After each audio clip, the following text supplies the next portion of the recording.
بسم اللہ الرحمن الرحیم۔ الصلاۃ والسلام علیک یا رسول اللہ وعلی آلک و صحابک یا حبیب اللہ۔ اللہم صلی علی محمد و آل محمد۔ یہ میرے ہاتھ میں قرآن پاک ہو یا کوئی کتاب ہو، کوئی بھی، اس کو اگر میں دیکھ کر کوئی مسئلہ بتاؤں، کوئی ترجمہ کروں، کوئی وظیفہ بتاؤں، تو کوئی عمل بتاؤں، اور اس کے لیے یہ کہہ دوں کہ یہ بڑا مجرب ہے،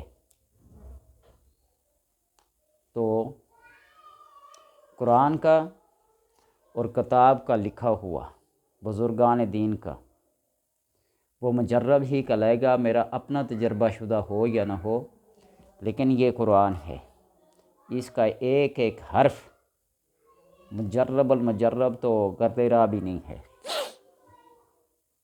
اس لیے لوگوں کا یہ کہنا کہ آپ کا یہ عمل آپ کا اپنا مجرب نہیں ہے، یا میں 32 سال سے 30 سال سے سعودیہ میں رہ رہا ہوں، کعبے میں رہ رہا ہوں، ان وظائف و عملیات کے کرنے کا فائدہ کیا ہے؟ کچھ بھی نہیں، نہ کریں۔ جب اللہ آپ کو دے رہا ہے بغیر عمل کے، بغیر وظیفے کے، بغیر کسی چیز کے، تو آپ کو کیا پڑی ہے کہ کوئی وظیفہ کریں؟ میرے بے شمار ایسے تجربات ہیں، یہ میں آپ کو بتا دوں کہ نہ ماننے والا بھی ایک دن اس چیز کو ماننے پہ مجبور ہو جاتا ہے۔ حضرت پیر میرے علی شاہ رحمۃ اللہ تعالیٰ کے پاس ایک ایسا انسان آیا جو وظائف و عملیات کو مانتا نہیں تھا بڑا پڑھا لکھا، لیکن کسی مسئلے میں پھنس گیا، تو آ کے عرض کرنے لگا کہ حضور، آپ کے بارے میں سنا ہے کہ آپ کے وظائف و عملیات بڑے مجرب ہیں، میرا یہ مسئلہ ہے، آپ مجھے کوئی وظیفہ دیں۔ تو میرے علی شاہ صاحب نے اسے وظیفہ دے دیا پڑھنے کے لیے 40 دن تک۔ وہ پڑھتا رہا، اس کا کام نہیں ہوا، اور پھر گلہ کیا، شکوہ کیا، طنز کیا، کیونکہ وہ پہلے سے ان چیزوں کو نہیں مانتا تھا۔ تو کہتا ہے سنا تھا کہ آپ کے وظائف بڑے عمل کرتے ہیں، میرے اوپر تو کوئی اثر نہیں کیا۔ تو میرے علی شاہ صاحب نے جواباً ارشاد فرمایا کہ اللہ تبارک و تعالیٰ کا تو شکر ادا کر کہ اس نے اپنا نام 40 دن تک تمہیں پڑھنے کی توفیق دی۔ یہ ساری توفیق خداوندی سے ہوتا ہے، سب کچھ کرتا تو وہی ہے، تقدیر اس کے ہاتھ میں، اس کے ہاتھ سے لکھی ہوئی ہے، اور ساری تقدیریں، ساری قدرتیں، ساری طاقتیں اسی کے ہاتھ میں ہیں۔ بیدک الخیر، بلائی ہو یا شر ہو، سب اسی کے ہاتھ میں ہے۔ صحابہ نے بھی آپ صلی اللہ علیہ وسلم سے عرض کیا کہ حضور، جب یہ ساری باتیں اللہ تبارک و تعالیٰ نے ہماری تقدیر میں لکھی ہوئی تو ہمارا یہ کرنا وہ کرنا یہ کس کام کا؟ تو آپ نے فرمایا کہ بس کرتے رہو۔ وظیفہ پڑھنے سے کوئی کام ہو یا نہ ہو، قرآن کی آیت ہے، احادیث میں سے کوئی چھوٹی حدیث دعائیہ کوئی کلمات ہیں، اللہ تبارک و تعالیٰ کا نام ہے، اس کو پڑھیں۔ اس کے پڑھنے میں نقصان تو نہیں ہے نا، فائدہ ہی فائدہ ہے، کام تمہارا ہو یا نہ ہو۔ تو اس لیے شیطانیت جب آ جاتی ہے، وہ جب کہتا ہے نا انا خیر من ہو، میں اس سے بہتر ہوں، میں سعودیہ میں اتنے سال رہ رہا ہوں، الحاج ہوں، 32 سال ہو گئے ہیں مجھے سعودیہ میں رہتے ہوئے، ایک مثال دے رہا ہوں، 50 سال ہو گیا سعودیہ میں کعبے میں رہتے ہوئے۔ بھائی اللہ آپ کی زندگی کرے، آپ 100 سال رہیں۔ ابو جال بھی تو وہیں رہتا تھا، ابو لہب تو وہیں رہتا تھا۔ وظائف کے اوپر تنقید نہ کریں، قرآنی آیات کے اوپر تنقید نہ کریں، اپنی تقدیر کے اچھا ہونے کی دعا کریں، اپنے مقدر کے اچھا ہونے کی دعا کریں کہ اللہ تو ہماری تقدیر کو ہماری تدبیر کے ساتھ ملا دے۔ رزق، موت، اچھائی برائی ادھر سے ہے۔ آمنت باللہ و ملائکتہ و کتبہ و رسولہ والیوم الآخر والقدر خیرہ و شرہ من اللہ تعالی والبعث بعد الموت۔ بس بات ختم۔ اگر کوئی بندہ بے روزگاری کا شکار ہو، روزگار نہ ملتا ہو، روزگار کے اندر برکت نہ ہو، پریشانیوں اور مصائب کا مرکہ بنا ہوا ہو، کوئی تدبیر، کوئی تقدیر، کوئی سلجھائی نہ دیتی ہو کہ کیا کام کروں اور کیسے اس مصیبت اور بدحالی سے نکلوں، تو آپ یقین جانیے کہ اللہ تبارک و تعالیٰ کے اوپر کامل یقین کر کے، میں اکثر لوگوں کو یہ بتاتا ہوں، کسی پتھر دل کے اوپر اگر کوئی چیز اثر نہ کرے تو وہ ایک علیحدہ بات ہے، اللہ تبارک و تعالیٰ کے ناموں کا پرتاؤ تجلی جس پہ پڑ جاتا ہے نا، وہ اسی اسم کی تجلی کے اندر گھومتا رہتا ہے۔ اگر کسی کے اوپر اسم ہادی کی تجلی اور پرتاؤ پڑ گیا تو وہ ہدایت یافتہ ہے، اسم مضل گمراہی کی تجلی اور پرتاؤ اس پہ پڑ گیا تو وہ گمراہی ہی ہے۔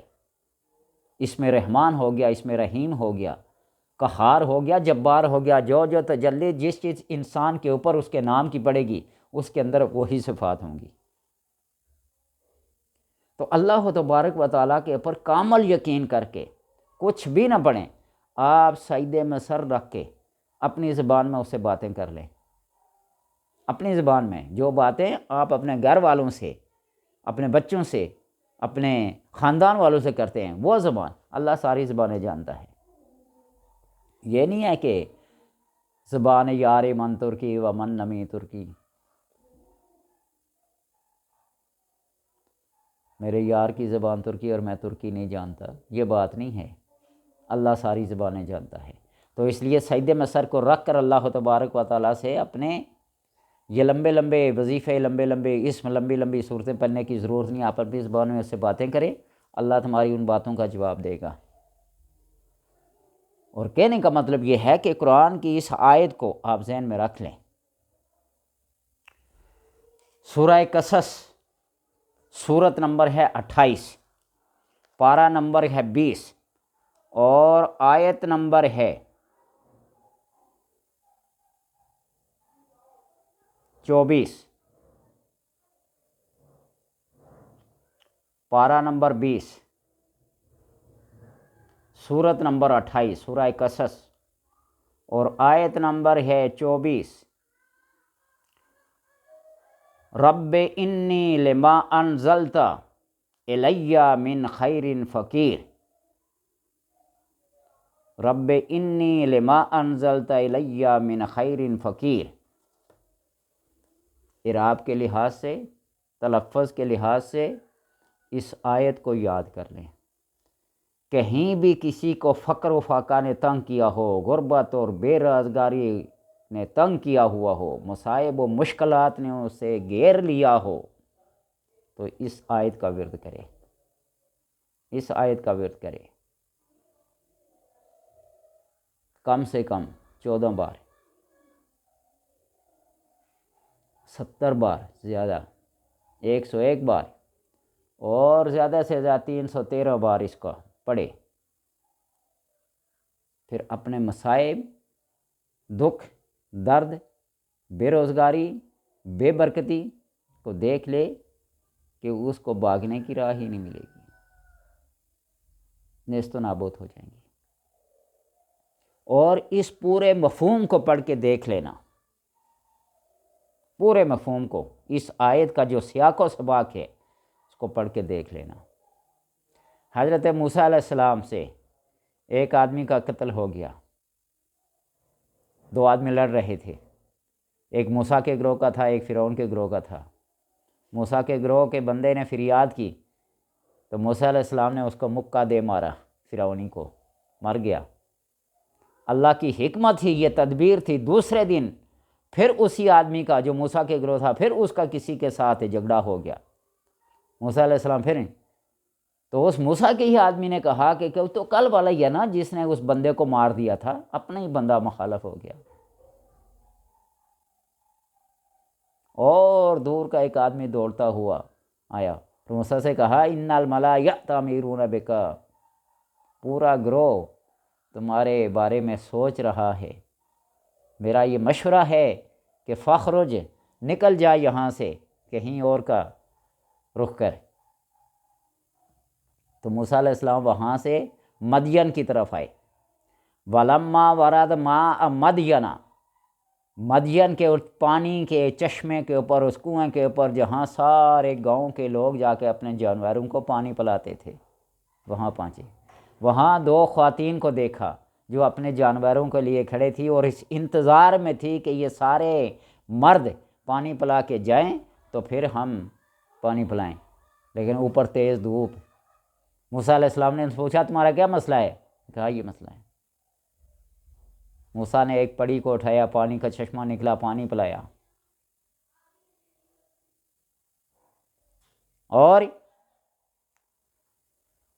پھر وہ پانی پلا کے چلی گئی۔ انہوں نے جا کر اپنے والد سے، حضرت شعیب علیہ السلام سے یہ کیا کہ ایسا ایسا معاملہ ہے۔ وہ دونوں آئی اور آپ کو لے کے، حضرت موسیٰ علیہ السلام کو لے کے ساتھ چل پڑی۔ موسیٰ علیہ السلام آگے آگے جا رہے تھے، یہ پیچھے پیچھے بھی جا رہی تھی۔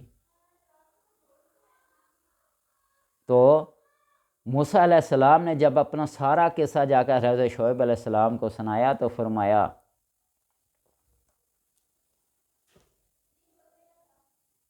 میں تمہیں قال لا تخف نجوت من القوم الظالمین، ڈر نہ، خوف نہ کریں، اس ظالم قوم سے میں تمہیں نجات دلاؤں گا۔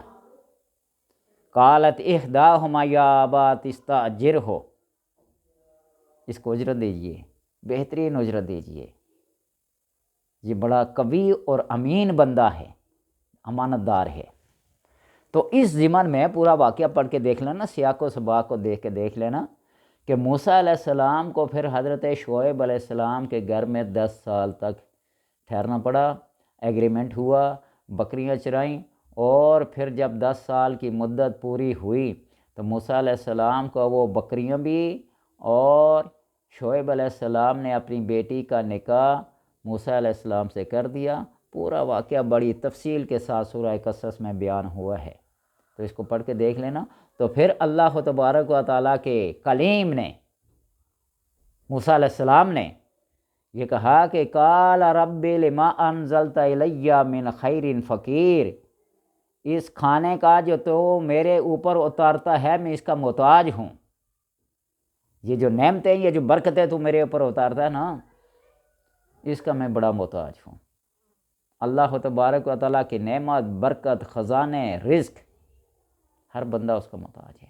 آپ اس آیت کو پڑھیں، میری بات بے سری سی، بے تکی سی، سیرا کھرا اس کا کوئی نہیں ہوتا، لیکن بات یہ ہے نا کہ جو اعتقاد کے ساتھ، یقین کے ساتھ اس آیت کو پڑھے، بتا دیا 14 مرتبہ، 70 مرتبہ، 101 بار، اور زیادہ سے زیادہ 313 بار، بہت ہی غربت و افلاس اور مفلسی میں بسے ہوئے ہو تو آپ اس کو ایک دفعہ پڑھ کے دیکھ لیجئے، وظیفے کے طور پر، ورد کے طور پر۔ وظیفہ پڑھنے کا کیا فائدہ، پھر دیکھ لینا فائدہ ہوتا ہے یا نہیں۔ اپنے مقدر کو سنوارنے کا کیا کریں، اللہ تبارک و تعالیٰ سے دعا کریں، وہ ہمارے مقدر کو، ہمارے نصیب کو، ہماری تدبیروں کے ساتھ ملا لے۔ دنیا ہماری مرضی کی دے دے، آخرت اپنی مرضی کی دے دے، وہ ارحم الراحمین ہے۔ وہ فرعون اور نمرود کو بھی جنت میں بھیجتے تو ہمارا کیا اعتراض، وہ بڑے بڑے صدیقین اور شہداء کو بھی جہنم میں جھونک دے، کوئی کہہ سکتا ہے اس کو؟ وہ مالک الملک ہے۔ جب ہر طرف سناٹا چھایا ہوا ہوگا، تمام انبیاء اور رسل جمع ہوئے ہوں گے، بڑے بڑے بادشاہ، امراء، وزراء جمع ہوئے ہوں گے، عرض کرے گا، اللہ فرمائے گا لمن الملک اليوم، ہر طرف سناٹا ہوگا، خاموشی ہوگی، کوئی نہیں بولے گا، تو اللہ خود ہی ارشاد فرمائیں گے للہ الواحد القہار، اس بادشاہی کا سزاوار، حقدار اللہ تبارک و تعالیٰ ہی کی ذات ہے، لو جو واحد ہے، قہار ہے، جبار ہے، ستار ہے، اس کی ساری صفات اس کے اندر موجود ہے۔ تو لہٰذا وظیفہ اثر کرے یا نہ کرے، اثر کا وہ وجود ہمارے اپنے اندر موجود ہونا چاہیے، ہمارا وہ یقین، ہمارا وہ اعتقاد رب کے ساتھ کتنا ہے۔ اور رب فرماتا ہے کہ میں اپنے بندے کے گمان کے پاس رہتا ہوں۔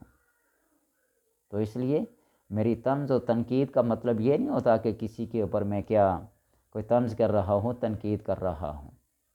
مجھے جو سوالات آتے ہیں نا، جو کمنٹس میرے پاس آتے ہیں، تو میں اس کے اوپر بات کیا کرتا ہوں کہ اپنے اعتقاد کو، اپنے یقین کو، اپنے ظن کو حسن میں تبدیل کرو۔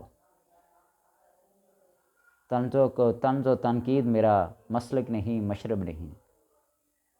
میں تو کہتا ہوں کہ ایک دفعہ جو اس قرآن کے ساتھ اپنے تعلق کو جوڑ لے، جو دین کے ساتھ، جو شریعت کے ساتھ، جو اپنے مسلک کے ساتھ، جو اپنے مشرب کے ساتھ مخلص ہو گیا،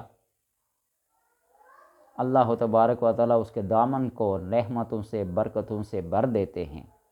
اور یہ گمان کرنا کہ میں فلاں جگہ کا رہنے والا ہوں، میں فلاں خاندان سے تعلق رکھنے والا ہوں، تو مجھے کیا سمجھائے گا؟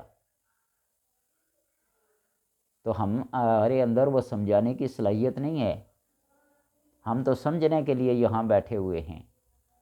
تو اس لیے اللہ سے دعا کرے کہ اللہ اپنے قرآن کو، اپنے کلام کو، اپنے نبی کی تعلیمات کو پڑھنے، عمل کرنے، سمجھنے اور سمجھانے کی توفیق عطا فرمائے۔ رب انی لما انزلت الی من خیر فقیر، آیت نمبر 24، سورۃ قصص اور پارہ نمبر 20۔